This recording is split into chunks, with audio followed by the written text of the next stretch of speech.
ఒక 500 రూపాయల కాగితం ఇప్పుడు మనం తెచ్చుకున్నాము, ఎక్కడో చిల్లర మారిస్తే వచ్చింది అనుకోండి, దాంట్లో 200, ఒక 200 కాగితం, ఒక 100 కాగితాలు 2, ఒక 50 కాగితాలు 2 అలా వచ్చాయి చిల్లర మారిస్తే. ఈ కాగితాలన్నీ కూడా మన పాకెట్లో 10 ఏళ్ళు 20 ఏళ్ళు అలా ఉండిపోవు, ఏదో మనం మర్చిపోయి ఎక్కడైనా పెట్టేస్తే తప్ప. నెక్స్ట్ డే మళ్ళీ మార్కెట్కి వెళ్ళిపోతే ఇవన్నీ మారిపోతూ ఉంటాయి, అవన్నీ మళ్ళీ మారిపోయి 10 రూపాయలు వస్తుంది, 20 రూపాయలు వస్తుంది, ఇది పోతుంది, ఇంకోటికి వెళ్ళిపోతుంది. అంటే ఒక కాగితం అనేది ఎంతమంది దగ్గరికి తిరిగిపోతూ ఉంటుంది చూడండి. అంటే చంచలత్వం అనే దాని వల్లనే వ్యవహారం కూడా నడుస్తూ ఉంటుంది. ఆ చంచలత్వం లేకపోతే లక్ష్మి దగ్గర స్థిరంగా ఉండిపోతే వచ్చినోడి దగ్గర వచ్చినట్టు అలా ఉండిపోయింది అనుకోండి, ఇక వ్యవహారం ఏముంది, తిరుగుతూ ఉండాలి, అది అప్పుడే వ్యవహారం జరుగుతూ ఉంటుంది. Money should be in circulation, it should not be stagnated. నీళ్లు నిలవ ఉండిపోయినా, ధనము నిలవ ఉండిపోయినా నిరుపయోగము, దేనికి ఉపయోగం లేకుండా అయిపోతుంది. కాబట్టి ధనము నీళ్లు కూడా ధనం లాంటిది. అందుకే మనం అంటారు, ధనం అంటే ఒక్క కరెన్సీ ఒకటే కాదు. మన ఋషులు అన్నారు, ధనమగ్నిర్ ధనం వాయుర్ ధనం సూర్యో ధనం వసు ధనమింద్రో బృహస్పతిర్ వరుణం ధనమశ్నుతే.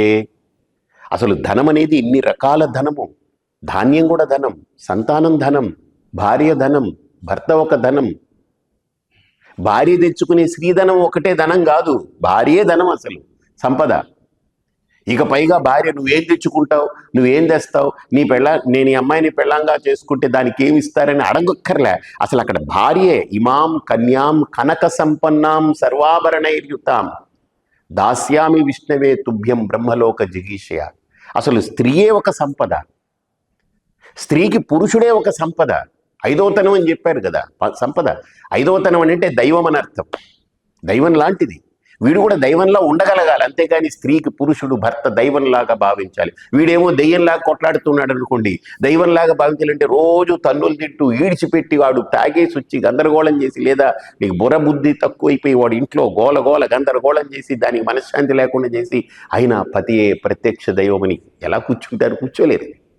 అది literally it cannot be done. అలాగనే స్త్రీ సంపద అని అంటే స్త్రీ యొక్క సంపన్నత కూడా స్త్రీ యొక్క వినయంలో, ఆ సేవ చేయడంలో, లేదా వాళ్ళని గౌరవించడంలో, సమయస్ఫూర్తిగా వ్యవహరించడంలో, లేదా చాకచక్యంగా క్రియలన్నింటినీ చేయడంలో సమర్థవంతంగా, అలాగనే ఆనందాన్ని పంచడంలో, కుటుంబాన్ని ఒక కట్టుగా నడపడంలో, అది సంపద అండి. అదంతా ఎంత ఆహ్లాదకరమైన వాతావరణం. ఒక ఇల్లు ఆహ్లాదంగా ఉండాలంటే స్త్రీ యొక్క సంపద శక్తి ఇన్ని కోణాల్లో కనుక ఇంట్లో తిరుగుతూ ఉంటే, ఒక చక్రంలాగా, శ్రీచక్రంలాగా, స్త్రీ అనేది శ్రీచక్రం లాంటిది. అది స్త్రీ చక్రం కాదు, శ్రీచక్రమే. దానికి ఇన్ని కోణాలు ఉంటాయి, అన్ని కోణాలని సాటిస్ఫై చేస్తూ ఒక స్త్రీ కుటుంబాన్ని నిలిపిందని అంటే ఆ కుటుంబం స్వర్గం అండి. అంతకంటే గొప్ప స్వర్గం ఇంకొకటి లేదు.